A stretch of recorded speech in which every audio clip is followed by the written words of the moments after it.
सुबह का समय था, लेकिन भोला के जीवन में घोर अंधकार छाया हुआ था। सूरज की किरणें धरती पर उतर रही थीं, पर भोला के मन की निराशा को भेद नहीं पा रही थीं।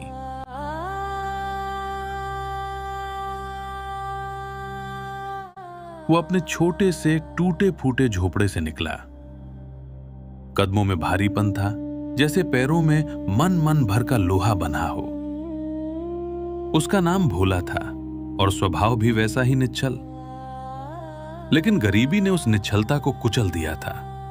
वो गांव के रास्ते को छोड़कर घने जंगल की तरफ जाने वाली पगडंडी पर चल पड़ा।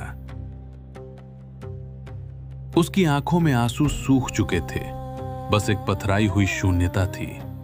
उसके दिमाग में सिर्फ एक ही विचार गूंज रहा था, अंत, जीवन का अंत, दुखों का अंत। घर के हालात अब उससे देखे नहीं जाते थे। पिछले 2 दिनों से घर में चूल्हा नहीं जला था। बच्चे भूख से बिलख रहे थे। उनकी धसी हुई आंखें भोला से सवाल करती थीं, जिनका उसके पास कोई जवाब नहीं था। और उसकी पत्नी, वो बुरी नहीं थी, लेकिन गरीबी और भूख ने उसे कठोर बना दिया था। रोज के ताने, रोज की झिकझिक। कैसे मर्द हो तुम? बच्चे भूखे मर रहे हैं और तुम हाथ पर हाथ धरे बैठे हो, कुछ करते क्यों नहीं? कल रात की बातें उसके सीने में तीर की तरह चुभी थीं। पत्नी ने रोते हुए कहा था, इससे अच्छा तो हम सब मर जाएं, कम से कम रोज रोज तो नहीं मरना पड़ेगा। बस यही बात भोला के दिल पर लग गई थी। उसने सोचा, सबको क्यों मारूं, मैं ही चला जाता हूं। मेरे रहने से ही सारी मुसीबतें हैं। न मैं रहूंगा, न कोई मुझे ताने देगा। यही सब सोचते हुए वो जंगल के सुनसान इलाके में पहुंच गया। उसके हाथ में एक पुरानी रस्सी थी। उसने एक मजबूत पेड़ की डाल देखी। उसका इरादा पक्का था। वो इस दुनिया को छोड़ने के लिए तैयार था।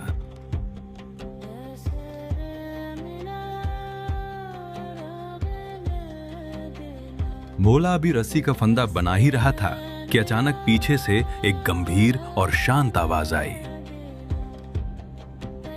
बेटा, ये क्या अनर्थ करने जा रहे हो? भोला चौंक गया। उसने मुड़कर देखा, सामने एक महान संत खड़े थे।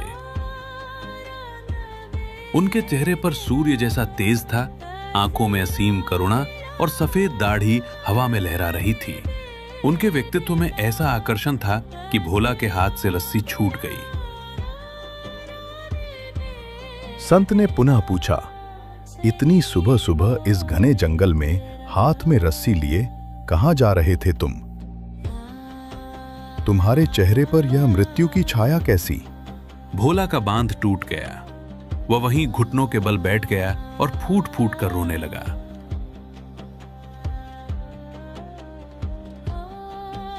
बाबा, मैं हार गया हूं। मैं जिंदगी से हार गया हूं। मेरे घर में खाने को अन्न का एक दाना नहीं है। बच्चे भूख से तड़प रहे हैं। उनकी मां मुझे कोसती है। मैं एक असफल पिता हूं, एक असफल पति हूं। मुझसे अब यह दुख देखा नहीं जाता, इसलिए मैं मरने जा रहा हूं। मुझे मुक्ति चाहिए इस नर्क से।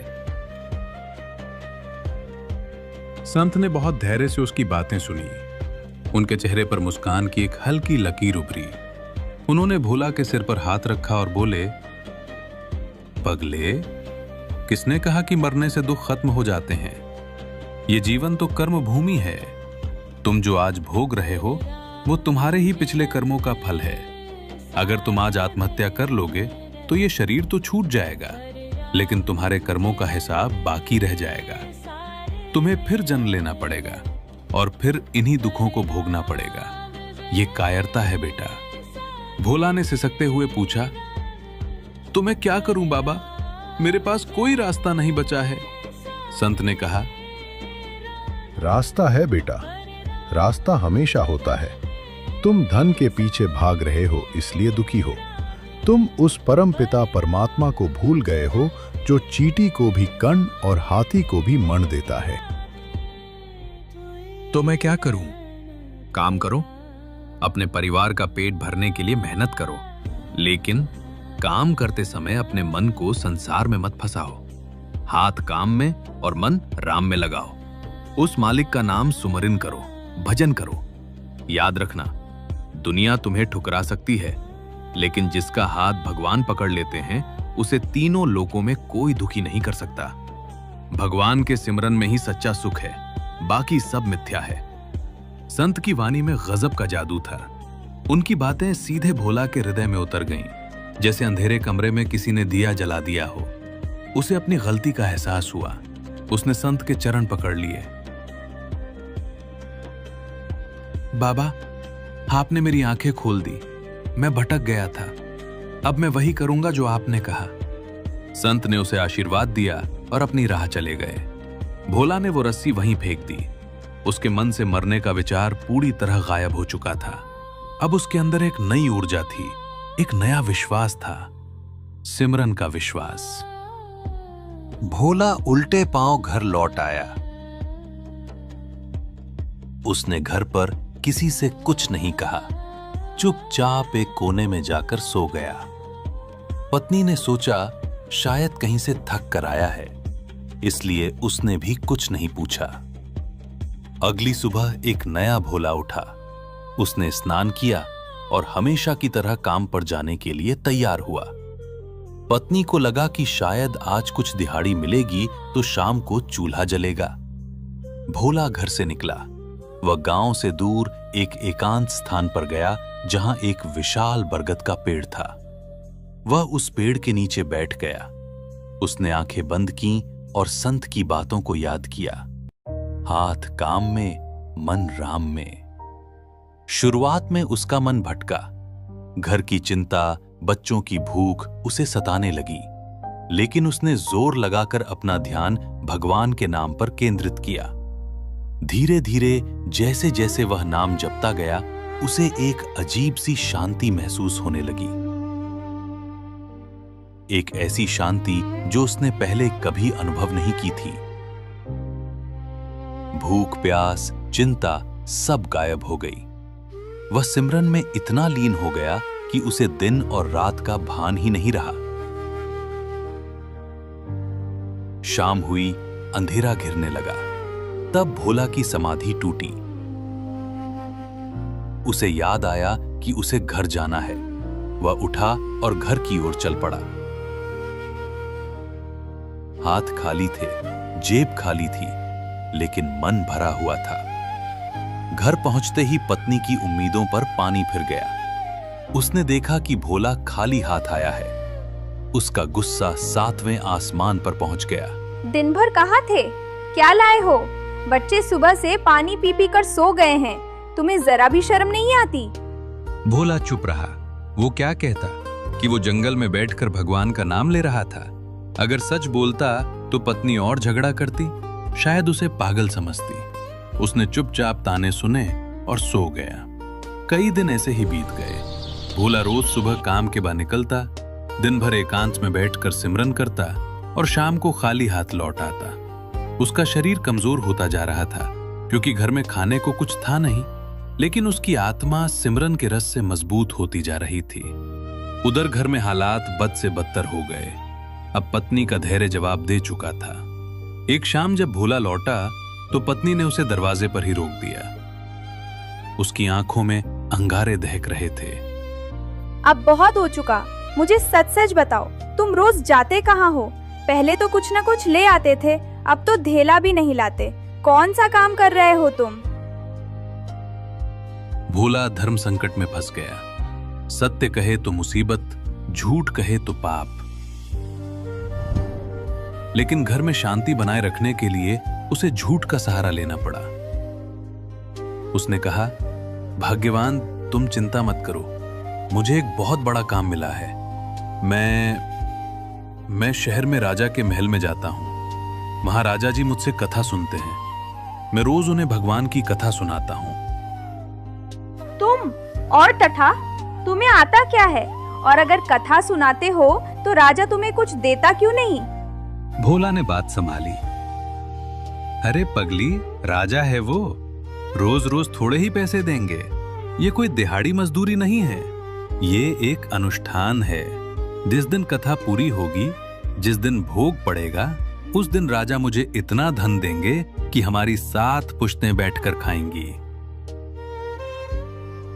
पत्नी थोड़ी शांत हुई, लेकिन पूरी तरह आश्वस्त नहीं थी। उसने तंज कसते हुए कहा, बढ़िया है, तुम कथावाचक बन गए और हम यहाँ भूखे मरे। न जाने कब तुम्हारे उस राजा का भोग पड़ेगा और कब हमारे दिन फिरेंगे। भोला ने राहत की सांस ली कि फिलहाल टला, लेकिन अगली सुबह स्थिति विस्फोटक हो गई। घर में बच्चों के रोने की आवाजें आ रही थीं। पत्नी ने भोला का रास्ता रोक लिया। उसकी आंखों में आंसू और गुस्सा दोनों थे। उसने 2 टूक शब्दों में कहा, सुनो जी, मुझे नहीं पता तुम्हारी कथा कब पूरी होगी। आज घर में आखिरी बार पानी उबला है। अगर आज शाम तक तुम पैसे या राशन नहीं लाए तो याद रखना, इस घर में वापस मत आना। फिर या तो हम नहीं रहेंगे या तुम नहीं रहोगे। यह चेतावनी नहीं, एक फैसला था। भोला कांप गया। उसने अपनी पत्नी की आंखों में देखा, वहां सिर्फ मजबूरी और दर्द था। भोला भारी मन से घर से निकला। आज उसके कदमों में फिर वही पुरानी निराशा थी। वो अपने उसी बरगद के पेड़ के नीचे पहुंचा। वो बैठ तो गया सिमरन करने, लेकिन आज ध्यान नहीं लग रहा था। पत्नी के शब्द कानों में गूंज रहे थे, शाम को घर मत आना। बच्चों के रोते हुए चेहरे सामने आ रहे थे। उसका धैर्य टूट गया। उसने आसमान की तरफ देखा और रो पड़ा। उसकी आंखों से आंसुओं की धारा बह निकली। हे प्रभु, हे दीनानाथ, मैंने उस संत की बात मानी। मैंने सब कुछ छोड़कर तेरा नाम लिया। उन्होंने कहा था कि तेरे सिमरन में सारे सुख हैं, लेकिन यहां तो मेरी गृहस्थी उजड़ने पर आ गई है। मेरे बच्चे भूखे हैं। मेरी पत्नी मुझे घर से निकालने को तैयार है। क्या यही तेरे सिमरन का फल है? भोला का विलाप गहरा होता गया। वो जमीन पर सिर पटक पटक कर रोने लगा। अगर आज तूने मेरी लाज नहीं रखी तो दुनिया तेरे नाम पर विश्वास करना छोड़ देगी प्रभु। लोग कहेंगे कि भोला तेरा भक्त था और भूखा मर गया। मेरी नहीं तो अपने नाम की लाज रख ले। आज मुझे खाली हाथ मत लौटाना मालिक। आज मुझे खाली हाथ मत लौटाना। यह सिर्फ प्रार्थना नहीं थी, यह एक भक्त का अपनी इष्ट से झगड़ा था। एक हताश आत्मा की अंतिम चीख थी। उसका रोम रोम पुकार उठा। वह इतनी शिद्दत से रोया कि रोते रोते वहीं अचेत हो गया।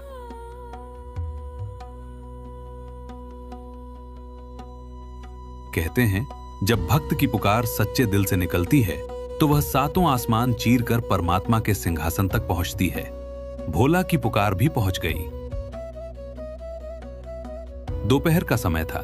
भोला की बस्ती में अचानक हलचल मच गई। धूल के गुबार उड़ने लगे। घोड़ों की टापों और हाथियों के चिंघाड़ने की आवाजें आने लगी। बस्ती के लोग अपने अपने घरों से बाहर निकल आए। सब हैरान थे। उनकी गरीब बस्ती में आज तक कोई बड़ा अधिकारी नहीं आया था, और आज साक्षात राजा की सवारी। आगे आगे सिपाही, बीच में मंत्रीगण और पीछे सोने चांदी से लदा हुआ राजा का हाथी। सवारी सीधे भोला के टूटे हुए झोपड़े के सामने आकर रुकी। पूरी बस्ती तमाशबीन बन गई। लोग छतों पर चढ़ गए। अरे, राजा जी भोला के घर क्यों आए हैं? कहीं इसने कोई अपराध तो नहीं कर दिया? भोला की पत्नी अंदर डरी सहमी बैठी थी। बाहर का शोर सुनकर वो दरवाजे की झिरी से झांकने लगी। हाथी घोड़े देखकर उसके पसीने छूट गए। उसका दिल जोर जोर से धड़कने लगा। उसे लगा कि सुबह उसने भोला को धमकाया था, कहीं उसने गुस्से में कुछ कर तो नहीं दिया। यह भोला भक्त का घर है? पत्नी ने कांपते हाथों से दरवाजा खोला। सामने राजसी वस्त्रों में सजे मंत्री को देखकर उसकी आवाज बंद हो गई। जी हाँ, लेकिन वो घर पर नहीं है। कोई बात नहीं देवी, महाराज स्वयं पधारे हैं। इतना सुनते ही पत्नी के होश उड़ गए। वो लड़खड़ाती हुई बाहर आई। उसने देखा कि एक दिव्य पुरुष हाथी से उतर रहे हैं। उनके चेहरे पर ऐसा अलौकिक तेज था कि आंखें चौंधियां जाएं। वे साक्षात उस नगर के राजा के रूप में थे, लेकिन वास्तव में वो भक्त की लाज रखने आया स्वयं परमात्मा था। भोला की पत्नी ने घबराकर हाथ जोड़ लिए और जमीन पर माथा टेक दिया।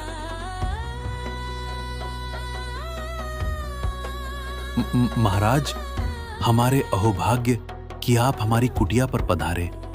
कोई भूल हुई हो तो क्षमा करें। राजा ने मुस्कुराते हुए उसे उठाया। उनकी आवाज में मिजरी सी मिठास थी। डरो मत देवी, हम तुम्हारे पति से बहुत प्रसन्न हैं। भोला बहुत महान व्यक्ति है। पत्नी हैरान थी। महान? भोला? राजा ने कहा, हां देवी, तुम्हारा पति भोला रोज हमारे दरबार में आता है। वो हमें बहुत सुंदर कथा सुनाता है। उसकी भक्ति और कथा से हम इतने प्रसन्न हैं कि आज हम स्वयं उसकी कथा का भोग दाएं हैं। भोला का झूठ सच हो गया था। भगवान ने अपने भक्त के कहे शब्दों का मान रख लिया था। राजा ने इशारा किया। सेवकों ने बोरियों के मुंह खोल दिए। देखते ही देखते भोला का छोटा सा आंगन सोने चांदी के सिक्कों, महंगे वस्त्रों, अनाज की बोरियों, घी तेल के पीपों और नाना प्रकार के व्यंजनों से भर गया। इतना धन धान्य कि उस बस्ती ने कभी सपने में भी नहीं देखा था। भोला की पत्नी की आंखों से आंसू बह निकले। ये आंसू खुशी के नहीं, पश्चाताप के थे। उसे अपने कहे एक एक कड़वे शब्द याद आ रहे थे। उसने कैसे उस देवता समान पति को ताने मारे, कैसे उसे घर से निकालने की धमकी दी, जबकि वो तो सच में इतनी महान कथा कर रहा था कि स्वयं राजा चलकर आए। वो रोते हुए राजा के चरणों में गिर पड़ी। महाराज, मैं बहुत पापिनी हूँ। मैंने अपने पति को बहुत दुख दिए। मैंने उन्हें पहचाना नहीं। मैं रोज उन्हें कोसती थी। आज सुबह भी मैंने उन्हें धमका कर भेजा था। देवी, इसमें तुम्हारा दोष नहीं है। ये सब समय का चक्र था। गरीबी इंसान की मति भ्रमित कर देती है। लेकिन अब तुम्हारे दुख के दिन बीत गए। जाते जाते पत्नी ने हाथ जोड़कर राजा से एक विनती की। महाराज, आप उनसे मिलकर जाइएगा ना, और उनसे कहिएगा कि मैंने जो सुबह कड़वे बोल बोले थे उसके लिए मुझे क्षमा कर दे, और उनसे कहिएगा कि घर जल्दी आ जाएं। राजा मुस्कुराए। अवश्य देवी, हम उन्हें भेज देंगे। इतना कहकर राजा और उनकी सवारी वैसे ही अदृश्य हो गई जैसे आई थी, मानो कोई सपना हो। लेकिन आंगन में पड़ा धन धान्य इस बात का सबूत था कि यह सपना नहीं, हकीकत थी। शाम को जब भोला होश में आया और डरते डरते घर पहुंचा तो उसने जो दृश्य देखा उस पर उसे विश्वास नहीं हुआ। उसका घर जगमगा रहा था। बच्चे नए कपड़े पहने खुश थे और पत्नी दरवाजे पर खड़ी थी। उसकी आंखों में अपार प्रेम और सम्मान था।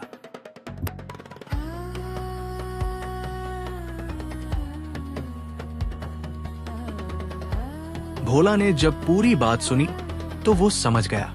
वो दौड़कर अपने उसी एकांत स्थान पर गया और धरती पर लेटकर फूट फूट कर रोया। लेकिन इस बार ये आंसू कृतज्ञता के थे। तो दर्शकों, देखा आपने, जब दुनिया के सारे दरवाजे बंद हो जाते हैं तब भी भगवान का दरवाजा खुला रहता है। जिन लोगों ने उस परमात्मा के साथ अपनी लगन जोड़ी, जिन्होंने उस पर अटूट विश्वास किया, उन्होंने सारे संसार का सुख पा लिया।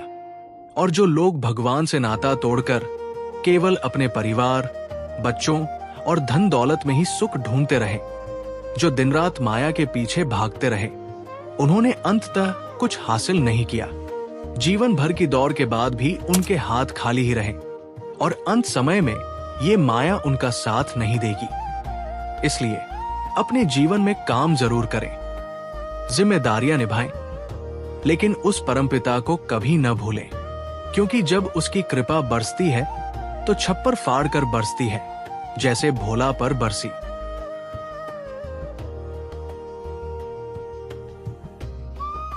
वर्तमान समय में पूर्ण संत रामपाल जी महाराज इस संसार में अवतरित हुए हैं, जो अपने भक्तों के सभी दुख दर्द दूर कर रहे हैं। ये कार्य केवल एक पूर्ण संत ही कर सकते हैं, जो सृष्टि के रचनहार हैं। संत रामपाल जी महाराज ने कबीर भगवान की प्रेरणा से एक ऐतिहासिक मुहिम चलाई है। अन्नपूर्णा मुहिम के तहत लाखों लोगों को राशन, शिक्षा, कपड़ा और मकान उपलब्ध कराया जा रहा है। हर गरीब और जरूरतमंद को इस अभियान के जरिए सहारा मिल रहा है। वेदों और शास्त्रों पर आधारित सत्य ज्ञान।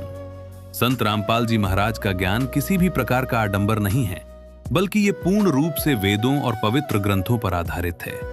वे शास्त्रों के आधार पर सतभक्ति प्रदान करते हैं। यहाँ कैंसर जैसी असाध्य बीमारियां भी पल भर में दूर हो जाती हैं। ऐसा कार्य केवल भगवान ही कर सकते हैं। यदि आप अपना कल्याण चाहते हैं तो संत रामपाल जी महाराज द्वारा बताए गए ज्ञान को सुने, जाने और परखें। आपकी अंतरात्मा खुद उस परमात्मा को पाने के लिए व्याकुल हो उठेगी। आज करोड़ों लोग उनसे जुड़कर अपने जीवन का उद्धार कर रहे हैं। सत्य को पहचाने और नाम दीक्षा लेकर अपना जीवन सफल बनाएं। अधिक जानकारी के लिए संत रामपाल जी महाराज YouTube चैनल पर विजिट करें, संपर्क करें और निःशुल्क पुस्तक मंगवाएं। संत रामपाल जी महाराज से जुड़ने और नाम दीक्षा प्राप्त करने के लिए आप नीचे दिए गए नंबरों पर संपर्क कर सकते हैं। संपर्क सूत्र संपर्क/WhatsApp +91 8222 880541 +91 7496 801825 +91 7496 801823। सत साहब जी।